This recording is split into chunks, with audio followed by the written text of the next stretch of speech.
महा cartoon TV. भूतों का रेस्टोरेंट।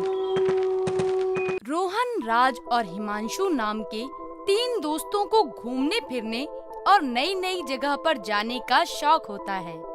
एक बार हमेशा की तरह तीनों काम से आने के बाद पार्क में बैठते हैं। तभी रोहन कहता है, दोस्तों, काफी समय से हम कहीं घूमने नहीं गए। चलो कहीं घूमने चलते हैं। हाँ यार, ऑफिस में काम करके मैं भी बहुत ऊब चुका हूँ। यार मुझे तो कोई दिक्कत नहीं, पर हम जाएंगे कहाँ? गर्मी बहुत हो रही है, क्यों ना किसी पहाड़ी जगह पर जाया जाए। हाँ बिल्कुल। हिमांशु की बात सुनकर रोहन और राज मान जाते हैं। अगले ही दिन तीनों पहाड़ी जगह में अपना समय बिताने के लिए निकल जाते हैं। गाड़ी चलाते चलाते शाम हो जाती है। हेडलाइट जलाने के बाद भी उन्हें रास्ता देखने में काफी दिक्कत होने लगती है, जिस वजह से वो रास्ता भटक जाते हैं। तभी राज बोलता है, ये रास्ता पहाड़ों की तरफ नहीं जाता। मुझे भी यही लग रहा है। लगता है हम रास्ता भटक चुके हैं। रास्ता भूलने की बात पर तीनों गाड़ी से बाहर आते हैं और अपने आसपास देखने लगते हैं। उन्हें अपनी चारों ओर घने पेड़ दिखाई देने लगते हैं। जब वो तीनों ध्यान से देखते हैं तो उन्हें पता चलता है कि वो सब एक भयानक जंगल के बीचों बीच हैं। तभी हिमांशु बोलता है, ये क्या? किस भयानक जंगल में आ गए हम? और ये रास्ता तो मुझे गूगल मैप पर भी नहीं दिखाई दे रहा। ये तो बड़ी दिक्कत हो गई। अब हमें सही रास्ता कैसे मिलेगा? मुझे लगता है कि हमें आगे चलते रहना चाहिए। क्या पता हमें रास्ता मिल जाए।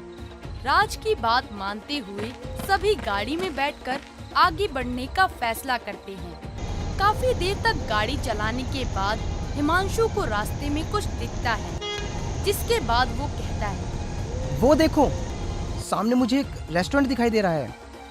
इतने घने जंगल में रेस्टोरेंट को देख तीनों को बड़ी ही हैरानी होती है। तभी राज बोलता है, इस जंगल में रेस्टोरेंट कैसे हो सकता है?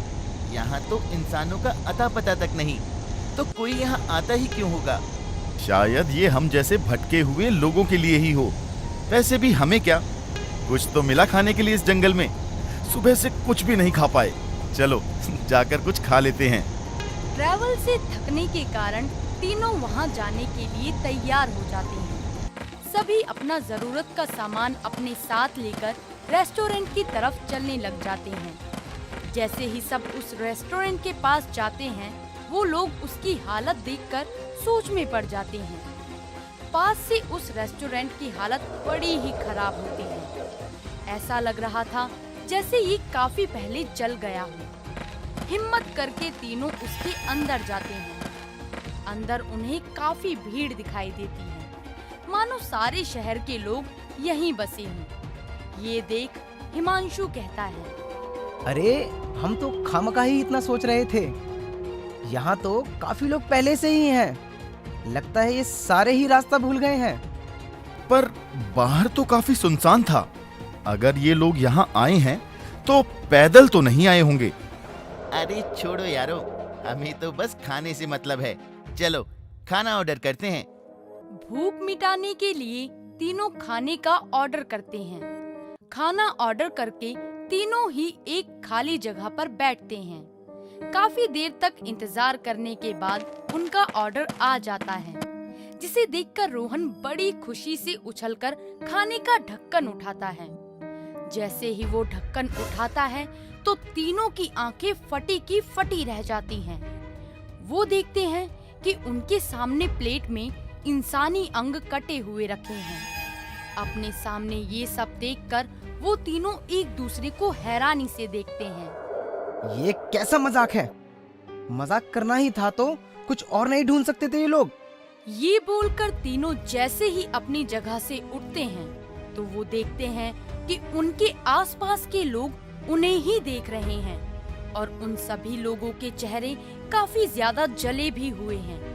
ये देखकर तीनों की हालत काफी खराब हो जाती है। डर के मारे तीनों का गला सूखने लगता है।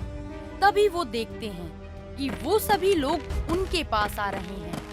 वो तीनों पीछे हटने लगते हैं और वहाँ से भागने की कोशिश करते हैं, लेकिन रेस्टोरेंट का दरवाजा अपने आप बंद हो जाता है। अरे ये किस मुसीबत में फंस गए हम लोग। हे भगवान, अब हम क्या करें। तीनों दोस्त वहाँ से बचने के लिए रास्ता निकाल ही रहे होते हैं कि तभी एक आदमी जिसकी शक्ल बुरी तरह से जली हुई है वो उनकी तरफ आ रहा है।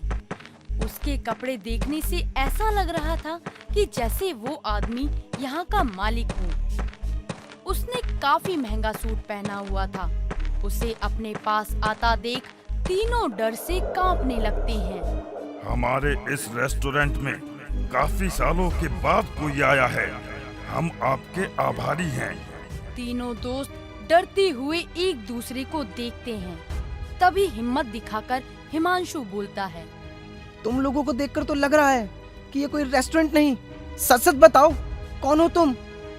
हम सब 10 सालों से यही कैद हैं। ना हम बाहर जा सकते हैं और ना ही कोई हमारी मदद के लिए यहाँ आ सकता है। यहाँ सिर्फ इंसान ही प्रवेश कर सकते हैं, क्योंकि उन पर यहाँ पर की गई जादुई शक्तियों का कोई असर नहीं होगा। वो सिर्फ हम आत्माओं के लिए ही काम करती हैं। आत्मा? यानी तुम लोग मरे हुए हो? पर तुम लोग हो कौन और ये सब तुम्हारे साथ किया किसने? 10 साल पहले मेरा यहाँ एक रेस्टोरेंट था जो यहाँ आने जाने वाले लोगों को बहुत ही आकर्षित करता था। जंगल के बीचों बीच होने के कारण इसकी कीमत बढ़ती ही जा रही थी। साथ ही लोगों का यहाँ आना जाना भी बढ़ता जा रहा था। लेकिन एक दिन इसे खरीदने के लिए कुछ लोग यहाँ आए और मैंने उन्हें ये बेचने के लिए साफ साफ मना कर दिया। जब ये रेस्टोरेंट उनके हाथ नहीं लगा तो उन्होंने एक चाल चली। चाल? कैसी चाल? उन लोगों ने रेस्टोरेंट के साथ साथ हम सभी को जलाने का प्लान बनाया और गहरी रात में जब यहाँ कुछ सैलानी आए हुए थे तो उन्हीं के साथ हम लोगों को और इस रेस्टोरेंट को जला दिया। तो फिर उन्होंने यहाँ अपना काम करना शुरू क्यों नहीं किया? और तुम सब यहाँ कैसे हो? बेमौत मरने के कारण हम में से किसी को भी मुक्ति नहीं मिली और हम सबकी आत्मा यहीं बस गई। जब ये बात उन सबको पता चली कि हमारी आत्मा यहाँ बस चुकी है तो डर के मारे उन्होंने कोई जादू टोना करके इस पूरे रेस्टोरेंट को बंद करवा दिया और उसके बाद किसी को पता ही नहीं चला कि यहाँ क्या हुआ था। तो तुम सब हमसे क्या चाहते हो? हमें तुम लोगों की मदद चाहिए। हमारे गुनाहगारों को सजा मिलनी ही चाहिए और सिर्फ तुम लोग ही हमें यहाँ से मुक्ति दिला सकते हो, क्योंकि हम में से कोई बाहर नहीं जा सकता। रेस्टोरेंट के मालिक की बात सुनने के बाद तीनों दोस्त उनकी मदद के लिए तैयार हो जाते हैं और उस रात पास के एक पुलिस स्टेशन में जाकर गुनहगारों के खिलाफ केस दर्ज करवा देते हैं। कुछ ही समय में पुलिस दोषियों को अपनी हिरासत में ले लेती है। साथ ही रेस्टोरेंट में किए हुए काले जादू को तोड़ने के लिए तीनों किसी तांत्रिक को बुला लाते हैं, जिसके बाद तांत्रिक उस जादू को तोड़ देता है और सारी आत्माएं रिहा हो जाती हैं। तभी उस रेस्टोरेंट का मालिक बोलता है, आपने हमारी बहुत मदद की है, आपका बहुत बहुत शुक्रिया। ये बोलकर सभी जली हुई आत्माएं रिहा हो जाती हैं और सभी को मोक्ष भी मिल जाता है। सब कुछ होने के बाद आखिरकार तीनों दोस्त पहाड़ों में अपनी छुट्टियां मनाने के लिए पहुंच जाते हैं और खुशी खुशी वहां से अपने शहर वापस आ जाते हैं। अगर आपको हमारे वीडियोस पसंद आ रहे हों तो इन्हें लाइक करें, चैनल सब्सक्राइब करें और हमारे कार्टून शो सबसे पहले देखने के लिए बेल आइकन दबाना ना भूलें।